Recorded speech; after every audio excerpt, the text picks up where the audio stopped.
আপনি নিজেকে ঘৃণা এবং ভালোবাসা দিয়ে প্রজেক্ট করেন। এই অনুভূতি আপনার কন্ডিশনিং উপর নির্ভর করে চালু এবং বন্ধ। সমস্ত অভিজ্ঞতার মধ্যে, তারা আপনাকে দংশন করে এবং উত্তেজিত করে। অন্যদেরও উত্তেজিত করে। ফিরে তাকালে, আপনার এক বা একাধিক অনুশোচনা আছে। এটি আপনার মানসিক অশান্তি একটি প্যাটার্ন। কিছু সময়ে, আপনার প্রতিক্রিয়া দ্বারা নেতিবাচকতা প্রবর্তিত বা তীব্র হয়। আপনি আপনার নেতিবাচকতা থেকে কি শিখেছেন যা আপনার সর্বনিম্ন ভালো পরিবেশন করছে? বস্তুবাদ যথেষ্ট বা প্রচুর, কিন্তু আপনি এখনও অসুখী। নিরাময় না করা ট্রমাটির ভিতরে গভীরভাবে আপনাকে আজ যন্ত্রণা দেয়, যা কিছু লোক লক্ষ্য করে যে আপনি এটি আপনার মুখে পড়েছেন। ভয়, দ্বিধা বা উভয়ই আপনাকে বলা থেকে বিরত রাখে। কিছুই করা নিরাপদ বলে মনে হচ্ছে, যদিও আপনার অতীত নিষ্ঠুর বা অন্যায় ছিল। শুধুমাত্র আপনি এই অভ্যন্তরীণ যুদ্ধের মুখোমুখি হতে পারেন। তুমি তখন অনেক অল্প বয়সী ছিলে, তখন জীবনের কিছু আকাঙ্ক্ষা ছিল।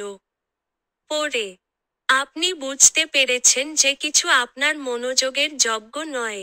আপনার কর্মচক্রের দৈর্ঘ্য নির্বিশেষে, আপনার আকাঙ্ক্ষাগুলিকে কি প্ররোচিত করছে তার একটি সম্পূর্ণ চিত্র এখনও আপনার কাছে নেই। এক বা একাধিক উপাদান একক করা চ্যালেঞ্জিং কারণ আপনি বাহ্যিক বাস করতে আগ্রহী। আপনি আপনার উদ্দেশ্য সম্পর্কে সাবধানে পদচারণা করা আবশ্যক। মানুষের কাজ আপনাকে মানুষের স্পর্শ থেকে দূরে সরিয়ে দিয়েছে। আপনার জীবনের উদ্দেশ্য একটি মিথ্যা ধারণা আছে। আপনার লালন পালনের কারণে, আপনার প্রেমের ধারণা আপনাকে একটি যৌক্তিক, ব্যবহারিক বা বাস্তবসম্মত প্রেমের অভিব্যক্তি দিয়েছে। একই সাথে, আপনার আত্মা কন্ডিশনিং দ্বারা খণ্ডিত হয়। ভালোবাসা শুধু ভালোবাসা হওয়া উচিত। এটি একটি শপিং কার্ট নয়। তোমার বিচারে প্রেমকে কলঙ্কিত কেন? আপনি জীবনের সমস্ত ভালো জিনিসগুলির জন্য বিশেষ করে একই থাকতে চাইতে পারেন, তবে আপনার অভ্যন্তরীণ জগৎটি বিকশিত হচ্ছে যা আপনি জানেন না। আপনি নিজেকে একটি বাহ্যিক দৃষ্টিকোণ থেকে দেখছেন। সবকিছুর নিচে যে গভীরতা রয়েছে তা মিস করছেন। আপনার আবেগ যেমন আপনার মনকে জটিল করে তোলে, তেমনি আপনার জীবনের পরিস্থিতিও। আপনি দুষ্টু হওয়া বা গুণী হওয়ার মতো মেরুতে লড়াই করছেন। আপনার তৃপ্তি, আপনার আত্মার অন্ধকার অংশ পূরণ, এছাড়াও আপনার শব্দের চেয়ে জোরে কথা বলে।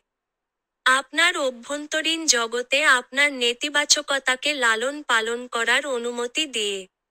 বাহ্যিক শক্তিগুলি, যেমন প্রবণতা, আপনাকে নিয়ন্ত্রণ করতে থাকে। আপনি কে হয়ে গেছেন? মানের অভ্যন্তরীণ মান ছাড়া। আপনার শূন্যতা বড় হয়েছে। আপনার গভীরতর দিকটি জানার জন্য স্থির থাকার এবং সরলতার সাথে শোনার এটাই সময়। শর্তাধীন জীবন আপনার সাথে সংযুক্ত। পরিবর্তন বা অপসারণের পরে, আপনার সুখ ম্লান হয়ে যায়। এই তোমার অস্তিত্বের ভঙ্গুরতা। তোমার অতিমাত্রায় বসবাস। আপনাকে আপনার সারা জীবন কন্ডিশনিং শেখানো হয়েছে। আপনি কিভাবে করছেন তা উপলব্ধি করাই নিজেকে মুক্ত করার মূল চাবিকাঠি। আপনি যে এক বা একাধিক মুখোশ পরেন তা আপনাকে নিম্নগামী পথে প্রভাবিত করেছে। এটি বোঝার জন্য, আপনাকে সম্পূর্ণ সততার সাথে আপনার সমস্ত কিছু করতে হবে। কোন সহজ উপায় নেই।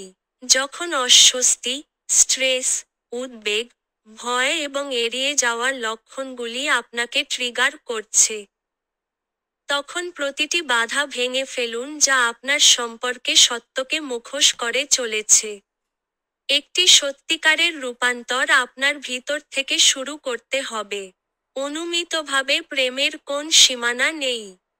কিন্তু আপনি এমন প্রত্যাশা পছন্দ করেন যা প্রেমকে অবাস্তব করে তোলে, যেমন একটি কল্পনাকে তাড়া করে।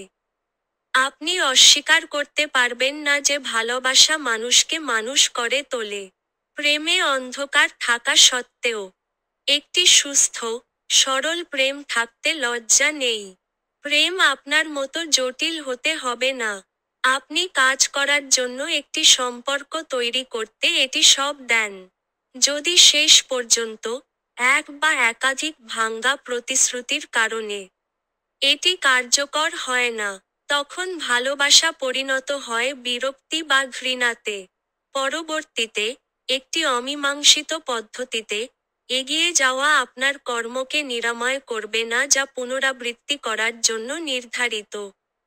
অবশেষে, আপনাকে অবশ্যই প্রশ্ন করতে হবে যে আপনি কিভাবে ভালোবাসেন, কারণ এটি আপনার এক বা একাধিক সম্পর্কের প্রতিফলন করে।